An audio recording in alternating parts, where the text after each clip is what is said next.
আমি এ জীবন রাখতে চাই না। একজন মানুষের জীবনে এত খারাপ কিভাবে হতে পারে? সমস্যাগুলো কেন সব একসাথেই আসে? পরিস্থিতি কেন এমনটা হয়ে থাকে? কেন আমার সাথেই এমনটা হয়ে থাকে? কেন বারবার এমনটাই হয়ে থাকে? এর থেকেও কি খারাপ কিছু আমার সাথে হতে পারে?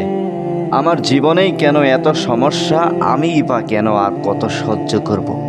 কি এমনটাই ভাবছো? এমনটাই ভেবে আত্মহত্যার মতো জঘন্য সিদ্ধান্তকে বেছে নিয়েছো? না, যদি এমনটাই ভেবে থাকো তাহলে তোমাকে একটা অদ্ভুত ইনফরমেশন দিতে চাই। কতটা মজার বিষয়, এই পৃথিবীতে 800 কোটি মানুষের বসবাস।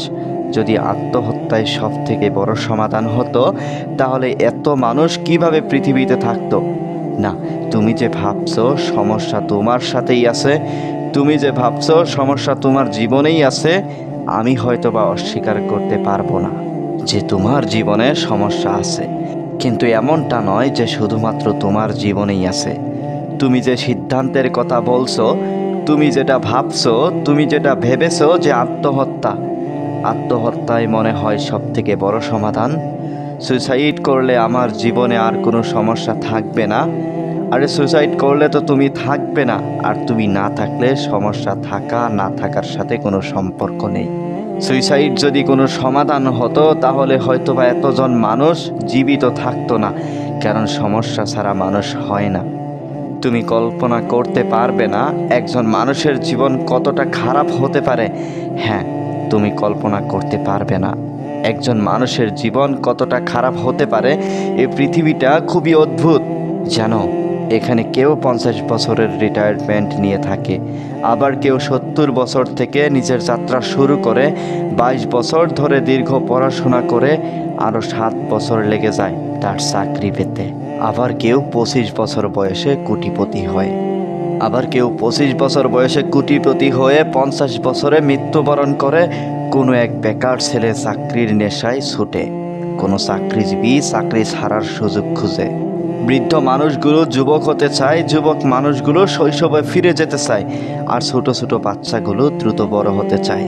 কেউ স্কুল জীবনে থাকা অবস্থায় ভাবে কবে কলেজে উঠব, আবার কেউ কলেজ লাইফ ত্যাগ করতে ব্যস্ত, কেউ জব পেতে ব্যস্ত, তো কেউ জব নিয়ে ক্লান্ত। এই পৃথিবীটা একটু অন্যরকম, একটু অদ্ভুত। এখানে কেউ নিজের জায়গা থেকে খুশি নয়। এখানে মানুষ অন্যকে দেখে মনে করে যে তার জীবনটা সুন্দর, তার জীবনটা অনেক বেশি সুন্দর, সে মনে হয় ভালো আছে। আমার জীবনে কেন এত সমস্যা আসে? আমার সাথেই কেন এত খারাপ কিছু হয়ে থাকে? আচ্ছা, এত কিছু শোনার পরেও তোমার কি মনে হয় না যে তুমি যেখানে আছো সেটা তোমার জন্য একটা পারফেক্ট পজিশন? আচ্ছা, তুমি তোমার আগামীকাল নিয়ে চিন্তা করো, ঠিক আছে, কিন্তু আগামীকাল কি হতে চলেছে সেটা তুমি কিভাবে জানো? তুমি তোমার অতীতকে নিয়ে আফসোস করো, কিন্তু অতীত পরিবর্তন করতে পারবে? এটা তুমি কোথায় পেয়েছো? এটা তুমি কোথায় শুনেছো? না, আমি তোমাকে বোঝাতে পারবো না। আমি তোমাকে বোঝাতে পারবো না যে পরিস্থিতি কতটা খারাপ হতে পারে, একজন মানুষের জীবনে কতটা সমস্যা আসতে পারে। তুমি ভাবছো সমস্যা তোমার জীবনে আছে। সমস্যা প্রত্যেকের জীবনেই আছে, সমস্যা ছাড়া মানুষ হয় না। আমি দেখেছি আমি দেখেছি মানুষ ছোট ছোট কারণে আত্মহত্যার কথা ভাবে, যেটা হয়তোবা আদৌ কোনো সমস্যা নয়। অনেক স্টুডেন্ট নিজের রেজাল্ট খারাপ হওয়ার কারণে আত্মহত্যার কথা ভাবে। অনেক স্টুডেন্ট আছে যে হয়তোবা কিছুর জন্য প্রিপারেশন নিচ্ছিল, সেটা পায়নি, তার জন্য আত্মহত্যার কথা ভাবছে। কিন্তু বিশ্বাস করো, সেটা পেয়ে গেলে যে তুমি খুশি হয়ে যেতে, বিষয়টা এমন নয়। সেটা পেয়ে গেলে যে তোমার জীবন সুন্দর হয়ে যেত, বিষয়টা মোটেও এমন নয়। সুন্দর এখনো, যদি তুমি ভোগ করো, যদি তুমি অনুভব করো, তোমার যদি মনে হয় যে তোমার জীবনের রেজাল্টটাই সব কিছু, তাহলে তোমাকে বলতে চাই একটা ঘটনা, একটা গল্প। এই তো কিছুদিন আগের কথা, ভারতে একটা অনেক বড় এক্সাম হয়, নিট। যারা ডাক্তার হতে চায় তারা এই এক্সামে অংশগ্রহণ করে। কয়েক লক্ষ লক্ষ স্টুডেন্ট সেই এক্সামে পার্টিসিপেট করে। সেই এক্সামে 2017 সালে ফার্স্ট র্যাঙ্ক করা একটা ছেলে আত্মহত্যা করেছে। একবার ভেবে দেখো, লক্ষ লক্ষ মানুষ, লক্ষ লক্ষ স্টুডেন্ট সেই এক্সামটায় পার্টিসিপেট করে। সেই এক্সামে সে 2017 সালে ফার্স্ট হয়েছে, ডাক্তার হবে। এটা অনেকের স্বপ্ন, কিন্তু সেই ডাক্তারি পরীক্ষায় যদি কেউ প্রথম স্থান অধিকার করে 140 কোটির দেশে তার থেকে বড় অ্যাচিভমেন্ট কি হতে পারে, কিন্তু সে সুইসাইড করেছে। তাই ভেবো না যে তোমার রেজাল্টটা সুন্দর হয়ে গেলে তোমার জীবন পরিবর্তন হয়ে যাবে। ভেবো না যে তোমার রেজাল্টটাই সব কিছু। ওই একটা কাগজ কখনোই তোমার জীবন নির্ধারণ করতে পারবে না। বিশ্বাস করো, এটা তোমাকে সঠিক বোঝানো হয়েছে। আমি তোমাকে বলেছি কেউ 50 বছরে মৃত্যুবরণ করে, তো কেউ কারো যাত্রা 70 থেকে শুরু করে। এখানে সফলতা কখন কার জীবনে কিভাবে আসবে কেউ বলতে পারবে না। এখানে চোখের পলকে মানুষের জীবন পরিবর্তন হয়। এখানে উপরওয়ালার ইশারায় রাজাও ভিখারি, আবার ভিখারিও রাজা হয়। জানো, আত্মহত্যা নিয়ে সবথেকে গুরুত্বপূর্ণ বিষয় কি? আত্মহত্যা এই পৃথিবীর সবথেকে জঘন্যতম অপরাধ। কারণ যে জীবনটা কেউ তোমাকে দিয়েছেন সেই জীবনটা ধ্বংস করার অধিকার তোমার নেই। যে জীবনটার উপরে অনেক জীবন নির্ভর করছে সেই জীবনটা ধ্বংস করার অধিকার তোমার নেই। আমি জানি না তুমি কোন ধর্মে বিশ্বাস করো, তুমি উপরওয়ালায় বিশ্বাস করো কিনা। যদি করে থাকো তাহলে তোমাকে বলতে চাই যে পৃথিবীর কোনো ধর্মগ্রন্থই আত্মহত্যাকে প্রমোট করে না, আত্মহত্যার কথা বলে না। প্রত্যেকটা ধর্মগ্রন্থই আত্মহত্যাকে একটা বড় অপরাধ, একটা জঘন্যতম অপরাধ বলে ঘোষণা করেছে। সেটা বিভিন্ন ধর্ম হতে পারে মুসলিম, হতে পারে হিন্দু, হতে পারে খ্রিস্টান, হতে পারে বৌদ্ধ। যে কোনো ধর্ম তুমি পৃথিবীর সকল ধর্ম খুঁজে দেখো, আত্মহত্যাকে কেউ প্রমোট করে না আর করবেও না। কারণ এটাই বাস্তব, এটাই সত্য যে আত্মহত্যা কোনো সমস্যার সমাধান হতে পারে না। আত্মহত্যা কোনো সমস্যার সমাধান হতে পারে না। আবারও বলছি, তুমি কল্পনা করতে পারবে না মানুষের জীবন কত খারাপ হতে পারে। যে জীবনকে তুমি ধ্বংস করার কথা ভাবছো, যে জীবনকে তুমি শেষ করে দেওয়ার কথা ভাবছো, সেই জীবনকে বাঁচিয়ে রাখার জন্যে মানুষ কত লড়াই করছে সেটা তুমি কল্পনা করতে পারবে না। শহরের সবথেকে বড় হসপিটাল থেকে ঘুরে এসো, দেখে এসো মানুষ কতটা লড়াই করছে নিজেকে বাঁচিয়ে রাখার, নিজেকে বেঁচে থাকার। তার পরিবার কতটা লড়াই করছে একবার দেখে এসো। দেখো, সমস্যা থাকতেই পারে, সমস্যা আসতেই পারে, হতে পারে তোমার সমস্যাটা অনেক বড়। আমি বলছি না যে সেটা ক্ষুদ্র, কিন্তু সেটার সমাধান নেই এমনটা তো হতে পারে না। মানুষ এটা ভেবেই অনেক সময় নিজেকে দোষারোপ করে যে সমাজ কি ভাববে, সমাজ কি বলবে। তুমি হয়তোবা জানো না এ সমাজ কতটা কুলুষিত। যাদেরকে সমাজের মাথা মনে করো তারা ক্ষমতার নেশায় ব্যস্ত। এত সমাজ করো না, এত সমাজকে গুরুত্ব দিও না। এ সমাজ অতটাও ভালো না। এই সমাজে র্যাপ হয়ে থাকে, এই সমাজেই ধর্ষণ হয়ে থাকে, এই সমাজে চুরি ডাকাতি না জানি আরও কত অপরাধ হয়ে থাকে। এ সমাজ নিয়ে অতটা ভেবো না। এ সমাজের মানুষগুলো মুখের সামনে মুখোশ লাগিয়ে থাকে। তোমার সামনে যেমনটা প্রকাশ করে তেমনটা নয়, তোমার সামনে যেমনটা দেখাতে চায় তেমনটা নয়।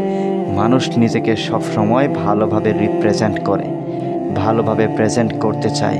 কেউ নিজের দুর্বলতা প্রকাশ করে না, কেউ নিজের সমস্যাকে সবসময় প্রকাশ করে না, যেমনটা তুমি করছো না। কিন্তু এমনটা নয় যে অন্য কারোর জীবনে সমস্যা নেই, এমনটা নয় যে তোমার জীবনে যতটা সমস্যা আছে যেটা অন্য কারোর জীবনে নেই।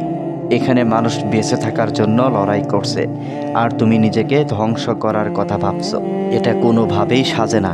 আত্মহত্যার মতো জঘন্যতম অপরাধ এই পৃথিবীতে দ্বিতীয় কিছু হতে পারে না। দয়া করে এমন কোনো সিদ্ধান্ত মাথায় এনো না যে সিদ্ধান্ত নেওয়ার পরে আফসোস করার মতো সুযোগও থাকে না। দয়া করে এমন কোনো সিদ্ধান্ত মাথায় এনো না যেটা তোমার সাজে না। বিশ্বাস করো, জীবন কতটা কঠিন হতে পারে, জীবন কতটা খারাপ হতে পারে, জীবন কতটা জঘন্য হতে পারে তুমি সেটা নিজেও জানো না। একবার ভেবে দেখো, কোনো একজন মানুষ ঘুমায় আছে কিন্তু তার ব্রেন সজাগ আছে। যদি এমনটা হয়ে থাকে তাহলে ভেবে দেখো সে কতটা কষ্টে আছে। সে চাইলেও নিজের হাত নাড়াতে পারবে না, সে চাইলেও নিজের বডিকে কোনোভাবেই সরাতে পারবে না। তোমার কষ্টগুলো এই পৃথিবীর অনেক মানুষের কাছে তুচ্ছ হয়ে যাবে যদি তুমি তুলনা করো। তাদের সাথে যারা তোমার মতো জীবন পাওয়ার স্বপ্ন দেখে, যারা তোমার মতো জীবন পেতে চায়, যারা একটু ভালোভাবে বাঁচতে চায়, যারা শুধুমাত্র দুবেলা দুমুঠো খাবার পেতে চায়, যারা জীবনে সুখে নয় বরং বেঁচে থাকতে চায়। তোমার কি মনে হয় এমন মানুষ এই পৃথিবীতে নেই? দেখেছো তো স্টেশনে, দেখেছো তো কোনো বাজারে মানুষ শুধুমাত্র বেঁচে থাকার লড়াই করছে, শুধুমাত্র বেঁচে থাকার লড়াই করছে। তুমি তো সুখের সন্ধানে নিজেকে ডুবিয়ে দিয়েছো। তুমি তো ভাবছো যে তোমার জীবনের সমস্যাটা অনেক বড়। নিজেকে বলো না, নিজেকে বলো না যে এর থেকেও খারাপ তোমার সাথে হতে পারতো, এর থেকেও জঘন্য আমার সাথে হতে পারতো। একবার ঠান্ডা মস্তিষ্কে ভাবো, একবার ভাবো যে এটার কি কোনো সমাধান নেই? অবশ্যই আছে। প্রত্যেকটা জিনিসের সমাধান আছে। সমস্যা থাকলে সমাধানও থাকে। প্রত্যেকটা সমস্যাই তার সাথে সমাধান নিয়ে আসে। এত নেগেটিভ কেন হচ্ছ? এত নেগেটিভ কেন ভাবছো? পরিস্থিতি খারাপ হয়েছে, ঠিক আছে, নিজেকে মানসিকভাবে প্রস্তুত করো, নিজেকে আরও বেশি স্ট্রং তৈরি করো। তুমি অতটাও দুর্বল নয় যতটা দুর্বল তুমি নিজেকে ভাবো। তোমার কাছে অনুরোধ করব এমন কোনো সিদ্ধান্ত নিও না যেটা তোমার সাজে না। তোমার কাছে অনুরোধ করব আত্মহত্যাকে প্রশ্রয় দিও না। দেখো, জীবন একটাই, এটা চলে গেলে আর কখনো ফিরে পাবে না। একবার তাদের স্থানে নিজেকে বসিয়ে দেখো যারা তোমার থেকে খারাপ পর্যায়ে আছে। একবার কবরস্থান থেকে ঘুরে এসো কোনো শ্মশান থেকে। দেখবে মানুষ কতটা আকুতি প্রকাশ করছে নিজের জীবন আরেকবার ফিরে পাওয়ার। তোমার সমস্যাটা অনেকের কাছে তুচ্ছ, তুমি কল্পনা করতে পারবে না সমস্যা কত বড় হতে পারে, জীবন কতটা কঠিন হতে পারে। তুমি কল্পনা করতে পারবে না যে গলায় ফাঁস লাগার পরে একজন মানুষ কতটা বেঁচে থাকার জন্য আকুতি প্রকাশ করে। তোমার কি মনে হয় মানুষ শুধুমাত্র দম বন্ধ হওয়ার কারণে ছটফট করে? আমার তো মনে হয় মানুষ এটা উপলব্ধি করে যে আমার দ্বারা কত বড় ভুল হয়ে গিয়েছে। মানুষ সিদ্ধান্ত নেওয়ার পরে আফসোস করে যখন আর তার হাতে সময় থাকে না, যখন তার হাতে সুযোগ থাকে না। কোনো ব্যক্তির ফাঁস লাগার পরে সে বেঁচে থাকার ইচ্ছা প্রকাশ করে, কোনো ব্যক্তি বিষ খাওয়ার পরে সে বেঁচে থাকার ইচ্ছা প্রকাশ করে, কিন্তু তখন তার হাতে সুযোগ থাকে না, তখন আর তার হাতে সময় থাকে না, তখন তার আফসোস গ্রহণযোগ্য হয় না। তাই তোমার কাছে অনুরোধ করব, দয়া করে এমন কোনো সিদ্ধান্ত নিও না যেটা এই সমাজে, যেটা এই পৃথিবীতে, যেটা এই পৃথিবীর পরিচালক কেউই পছন্দ করে না, যেটাকে এই পৃথিবীর কোনো ধর্মগ্রন্থই প্রমোট করে না, যেটা আদৌ কোনো সমস্যার সমাধান হতে পারে না। যদি তোমাকে বলি যে তোমার প্রত্যেকটা দিন তোমার কাছে এক একটা উপহার, তাহলে তুমি কি অবাক হবে? যদি তোমাকে বলি যে এটাই তোমার শুরু, তাহলে কি অবাক হবে? যদি তোমাকে বলি যে তোমাকে আজ থেকেই শুরু করতে হবে, তোমাকে এখন থেকেই শুরু করতে হবে, তাহলে কি অবাক হবে? না, অবাক হওয়ার মতো কিছু নেই। অবাক হওয়ার মতো কিছু নেই, তার কারণ যে আগামীকালের আশায় তুমি বসে থাকো, নিজেই নিজেকে ঠকিয়ে থাকো, সেই আগামীকাল কখনো আসে না। হ্যাঁ, সেই আগামীকাল কখনোই আসে না। যে অতীতের কথা স্মরণ করে তুমি কষ্ট পেয়ে থাকো, যে অতীতের কথা স্মরণ করে তুমি নিজের উপরে সন্দেহ করো, সেই অতীত তোমার ভবিষ্যতের জন্য খুব একটা বেশি ভূমিকা রাখে না, খুব গুরুত্বপূর্ণ কিছু ভূমিকা রাখে না। বাস্তবতা তো এটাই যে মানুষ বর্তমানে বসবাস করে, আর বর্তমান মানে আজ। হ্যাঁ, আজকের দিনটা তোমার জন্য একটা সুযোগ, তোমার জন্য একটা উপহার, তোমার জন্য একটা বার্তা, নিজেকে নতুন করে শুরু করার, নিজের উদ্দেশ্য পূরণ করার। মনে রেখো, এটাই তোমার প্রথম দিন। এখান থেকেই তুমি তোমার যাত্রাটা শুরু করছো। এখান থেকেই প্রত্যেকটা মানুষ শুরু করে। প্রত্যেকটা দিন আমাদের সকলের কাছে এক একটা সুযোগ নিয়ে আসে। আমাদের কাজ সেই সুযোগটাকে কাজে লাগানো, আমাদের কাজ সেই সুযোগটাকে কাজে লাগানো, আমাদের কাজ নিজেকে একটু একটু করে উন্নত করা, আর যেন গতকালকের থেকে আজকের দিনটা সুন্দর হয়, আর যেন আজকের দিনের থেকে আগামীকালটা আরও বেশি সুন্দর হয়। তুমি তো এটা জানো, এটা তো সবাই জানে যে মানুষের হাতে শুধুমাত্র মেহনতটাই আছে। আমাদের হাতে শুধুমাত্র মেহনত আছে। আমরা আমাদের তরফ থেকে সম্পূর্ণ চেষ্টাটা করতে পারি, আমরা আমাদের সামর্থ্য মতো চেষ্টা করতে পারি, আমরা আমাদের ক্ষমতা চেষ্টা করতে পারি। রেজাল্ট আমাদের হাতে থাকে না। সুতরাং রেজাল্টকে নিয়ে এত বেশি চিন্তা করা, এত রেজাল্টকে গুরুত্ব দেওয়ার কোনো প্রশ্নই ওঠে না। রেজাল্ট আসবে যদি তুমি মেহনত করো। রেজাল্ট আসবে যদি তুমি নিরন্তর প্রচেষ্টা চালাতে পারো, নিজের তরফ থেকে সম্পূর্ণ চেষ্টাটা করো, নিজের 100% দিয়ে থাকো, তাহলে রেজাল্ট আসবে। রেজাল্ট আসবে এই কারণ এই পৃথিবীর পরিচালক কাউকে তার প্রাপ্য জিনিস থেকে বঞ্চিত করেন না। হ্যাঁ, উপরওয়ালা কাউকেই তার মেহনতের ফল থেকে নিরাশ করেন না। রেজাল্ট নিয়ে এত ভেবো না, কারণ রেজাল্টের সাথে মেহনতের সম্পর্ক আছে, আর তোমার হাতে মেহনত করার সম্পূর্ণ সুযোগ আছে। হ্যাঁ, এটাই তোমার জন্য সঠিক সুযোগ। এই সময়টাকে কাজে লাগানো তোমার দায়িত্ব, তোমার কর্তব্য। নিজের সময়কে অপচয় করো না। মনে রেখো, পৃথিবীতে সব কিছুর ভাগিদার হয়, কিন্তু সময়ের কেউ ভাগিদার হয় না। আর সময়ের থেকে বড় কোনো সম্পদ হয় না। মানুষ জীবনে যত কিছু অর্জন করে, যত সফল হয়, যত জীবনে নিজের যোগ্যতা প্রমাণ করে, এই সমস্ত কিছু সময়ের উপরে গড়ে ওঠে। সমস্ত কিছু সময়ের উপরে নির্ভর করে।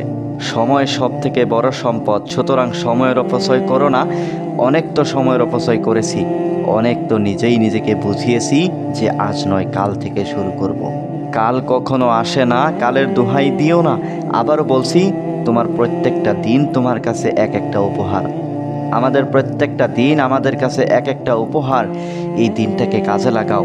মনে রেখো, আজকের দিনের সঠিক ব্যবহার তোমার আগামীকালকে সুন্দর করার ক্ষমতা রাখে। আজকের দিনের সঠিক ব্যবহার তোমার ভবিষ্যৎকে সুন্দর করার ক্ষমতা রাখে।